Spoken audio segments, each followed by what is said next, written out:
Salam kasih dan damai sejahtera dari saya untuk Bapak, Ibu, dan saudara-saudari sekalian, warga gereja GKP Resort Maranatha di mana saja pun Anda berada. Semoga perjumpaan kita saat ini ada sukacita, saudara-saudara diberkati Tuhan, kesehatan, dan rezeki. Sehingga kita dengan bersuka hati hari ini memujinya, menyanyikan lagu puji-pujian kepada Tuhan, dan utamanya menyambut sabdanya yang berbicara dengan kita tentang hal-hal yang perlu kita lakukan di tengah kehidupan ini. Karena itu Bapak Ibu Saudara-saudara sekalian, mari terlebih dahulu kita terima berkat penyertaan Tuhan. Damai sejahtera Allah yang melampaui segala akal dan pikiran manusia, itulah yang memelihara hati dan pikiranmu di dalam Yesus Kristus Tuhan kita. Amin. Saudara-saudari yang dikasihi Tuhan Yesus Kristus, pada Minggu 11 setelah Trinitatis, 23 Agustus 2020 hari ini, kita akan menyambut khotbah dari firman Tuhan yang tertulis dalam kitab 1 Korintus pasal 6 ayat 12 sampai dengan ayatnya yang ke-20. Mari saudara-saudara sambutlah firman Tuhan yang kami sampaikan di dalam nama Tuhan Yesus Kristus. Nasihat terhadap percabulan. Segala sesuatu halal bagiku, tetapi bukan semuanya berguna. Segala sesuatu halal bagiku, tetapi aku tidak membiarkan diriku diperhamba oleh suatu apapun. Makanan adalah untuk perut dan perut untuk makanan. Tetapi kedua-duanya akan dibinasakan Allah. Tetapi tubuh bukanlah untuk percabulan, melainkan untuk Tuhan, dan Tuhan untuk tubuh. Allah yang membangkitkan Tuhan akan membangkitkan kita juga oleh kuasanya. Tidak tahukah kamu bahwa tubuhmu adalah anggota Kristus? Akan kuambilkah anggota Kristus untuk menyerahkannya kepada percabulan? Sekali-kali tidak. Atau tidak tahukah kamu bahwa siapa yang mengikatkan dirinya pada perempuan cabul menjadi satu tubuh dengan dia? Sebab demikianlah kata Nas, keduanya akan menjadi satu daging. Tetapi siapa yang mengikatkan dirinya pada Tuhan menjadi satu roh dengan dia. Jauhkanlah dirimu dari percabulan. Setiap dosa lain yang dilakukan manusia terjadi di luar dirinya. Tetapi orang yang melakukan percabulan berdosa terhadap dirinya sendiri. Atau tidak tahukah kamu bahwa tubuhmu adalah bait Roh Kudus yang diam di dalam kamu, Roh Kudus yang kamu peroleh dari Allah, dan bahwa kamu bukan milik kamu sendiri, sebab kamu telah dibeli dan harganya telah lunas dibayar. Karena itu, muliakanlah Allah dengan tubuhmu. Sampai demikian pembacaan nas firman Tuhan untuk menjadi khotbah buat kita pada hari ini. Saudara-saudariku yang dikasihi oleh Tuhan Yesus Kristus Tuhan kita, warga gereja yang ada di Jemaat Korintus pada umumnya berlatar belakang dari kekafiran, artinya belum punya agama dan belum mengenal Tuhan, yang menghalalkan segala cara demi memuaskan hasrat dan keinginan daging atau tubuh. Jika orang Kristen mengharamkan perzinahan dan perselingkuhan, tetapi bagi orang-orang Korintus waktu itu, hal seperti itu tidak menjadi masalah. Zaman sekarang ada lagu orang Batak yang populer dinyanyikan, tapi sebenarnya itu bertentangan dengan kekristenan. yaitu judulnya orang ketiga. Huboto dosalah, tapi dia lakukan juga perselingkuhan. Orang-orang Korintus merdeka dalam melaksanakan kehendak hawa nafsunya. Hidup materialistis, dasar pergaulan mereka adalah uang. Perlu saudara-saudari diingatkan kembali, mengingat bahwa Korintus sebagai kota pelabuhan sepertinya mendukung sikap seperti itu. Oleh karena orang-orang yang datang dan pergi ke Korintus tidak selalu diketahui dari mana datangnya dan kemana perginya. Rasul Paulus menyadari hal itu, karenanya ia membimbing warga jemaat yang dikasihinya yang ada di Korintus untuk mengenal keberadaan tubuh mereka, bahwa tubuh mereka bukanlah milik mereka, tetapi tubuh mereka adalah milik Tuhan, harus digunakan sesuai dengan rencana Tuhan ketika ia menciptakan manusia itu untuk memimpin makhluk pada alam semesta demi kemuliaan nama Tuhan. Prinsip ini saudara-saudara harus tetap segar bagi kehidupan orang-orang percaya, juga bagi orang Kristen sepanjang masa. Kita harus menyadari bahwa tubuh kita bukanlah milik kita sendiri. Saudara-saudara yang dikasihi oleh Tuhan Yesus Kristus, saya akan mencoba memberikan penjelasan ayat demi ayat dari khotbah ini untuk lebih jelas dipahami saudara-saudara sekalian, atau kita diingatkan kembali. Ayat 12. Tuhan memberikan kebebasan kepada kita manusia. Kita tidak diciptakan seperti robot yang digerakkan sepenuhnya dengan remote control. Tuhan menciptakan manusia serupa dan segambar dengan Dia. Tetapi perlu tetap disadari bahwa kebebasan itu tidak sama dengan bebas sesuka hati berbuat apapun, termasuk dalam menggunakan tubuh ini sesuai dengan kehendak manusia. Kita bebas memuliakan Tuhan. Kita bebas membagikan kasih-Nya kepada dunia ini. Jadi kebebasan manusia adalah kebebasan di bawah tuntunan Tuhan, bukan bebas melakukan apapun. Ayat 13. Ayat ini adalah sebuah ilustrasi ketika disebutkan perut untuk makanan dan makanan untuk perut. Maksudnya sebenarnya perkataan ini adalah bahwa kebutuhan jasmani termasuk kebutuhan seksualitas ibarat makanan dengan perut.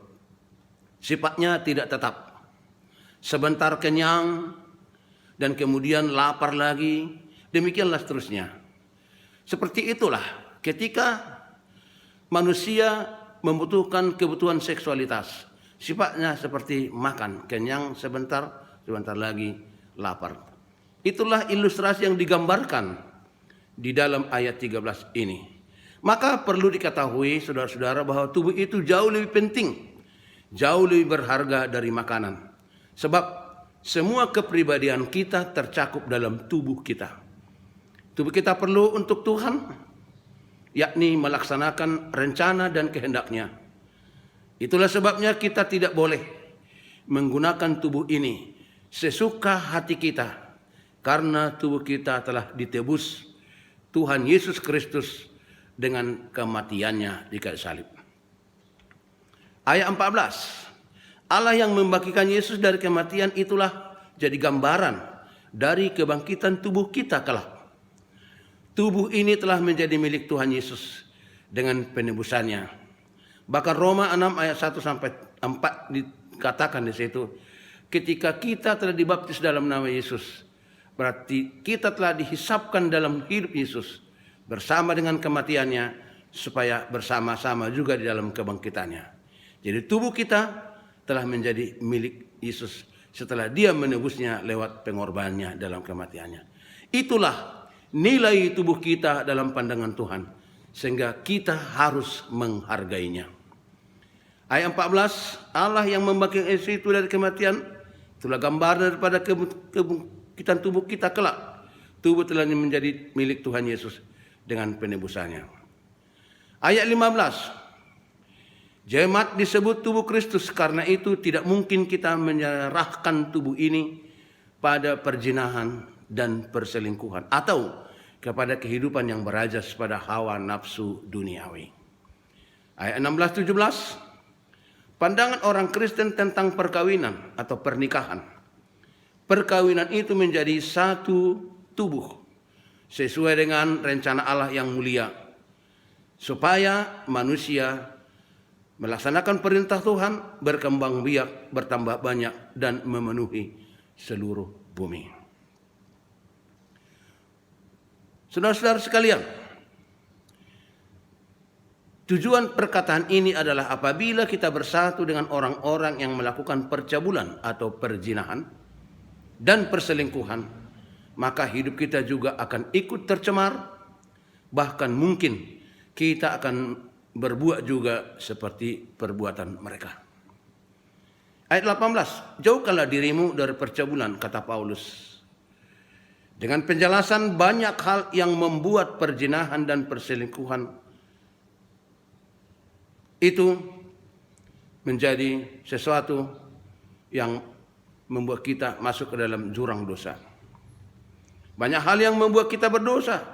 Misalnya mencuri, mau memabukkan dan sebagainya. Tetapi menurut Paulus, dosa itu dilakukan di luar tubuh manusia. Tetapi perzinahan dan perselingkuhan itu membuat dosa kita menjadi kompleks, yakni berdosa pada diri sendiri dan berdosa kepada Tuhan. Ayat 19, dalam ayat ini saudara-saudara ditegaskan kembali bahwa tubuh kita bukanlah milik kita sendiri, tetapi tubuh orang percaya telah menjadi bait Roh Kudus, menjadi wadah Roh Kudus untuk menunjukkan kehadirannya dalam dunia ini. Itulah sebabnya kita tidak boleh melakukan suka-suka kepada tubuh kita sendiri, karena tubuh kita bukan milik kita sendiri. Ayat yang terakhir, ayat 20, karena tubuh kita ini berharga di mata Tuhan, maka Yesus menebusnya dengan tubuh dan darahnya sendiri. Jika Tuhan menghargai tubuh kita, mengapa kita tidak berbuat seperti itu? Bapak, Ibu, saudara-saudara sekalian yang dikasihi oleh Tuhan Yesus Kristus, tema khotbah kita ditetapkan di dalam Almanak GKP, pengendalian diri terhadap teknologi. Apa hubungan teknologi dengan tubuh dan seksualitas? Saudara-saudara yang dikasihi oleh Tuhan Yesus Kristus, dalam konteks kehidupan zaman sekarang, semuanya serba canggih. Arus globalisasi ini harus kita sikapi sebagai orang Kristen dengan tepat. Sebab kalau kita tidak menyikapinya dengan benar, maka kita akan terjerumus kepada situasi kehidupan yang tidak terkendali, khususnya mengenai keinginan tubuh, keinginan daging, keinginan seksualitas yang ada dalam diri kita masing-masing. Khotbah ini disebut pengendalian diri terhadap teknologi. Hidup kita saat ini, saudara-saudara, sudah memasuki era revolusi industri 4.0 yang menekankan pada digital ekonomi, artificial intelligence, big data, robotik, dan lain-lain sebagainya. Atau disebut juga fenomena disruptive innovation. Arus globalisasi ini sudah tidak terbendung masuk ke Indonesia. Ditambah lagi dengan pandemi COVID-19 yang memaksa kita untuk berubah. Harus diakui, saudara-saudara, bahwa kemajuan teknologi membawa banyak hal positif bagi kehidupan manusia pada masa kini. Tetapi hal negatif pun tidak kalah juga ikut terbawa cukup banyak. Bagaimanakah kita orang-orang percaya mengendalikan diri terhadap teknologi seperti disebut tema khotbah ini? Hal utama yang harus kita ketahui adalah jangan sampai kemajuan teknologi zaman sekarang menggeser kedudukan Tuhan sebagai pemilik kuasa atas alam semesta. Walaupun teknologi sangat mutakhir dan sangat canggih dan dapat mengganggu cara-cara hidup banyak orang, tetapi kita harus tetap mampu mengendalikan diri supaya tetap setia kepada Tuhan. Hidup ini, boleh kita baca, tubuh ini berharga bagi Tuhan. Jangan sampai tidak berguna bagi Tuhan oleh karena ulah kita sendiri. Karena itu di dalam kemajuan zaman sekarang ini, khotbah hari ini mengingatkan kita untuk tidak terjerumus kepada sikap yang mengabaikan tuntutan etika hidup dari firman Tuhan. Kita sebagai orang-orang percaya mesti memberikan keteladanan sikap, terutama dalam pengendalian diri, khususnya mengenai seksualitas. Jangan sampai ada anggota gereja yang terbawa dengan keinginan hawa nafsu duniawi yang begitu sangat berkembang sejalan dengan kemajuan teknologi zaman ini.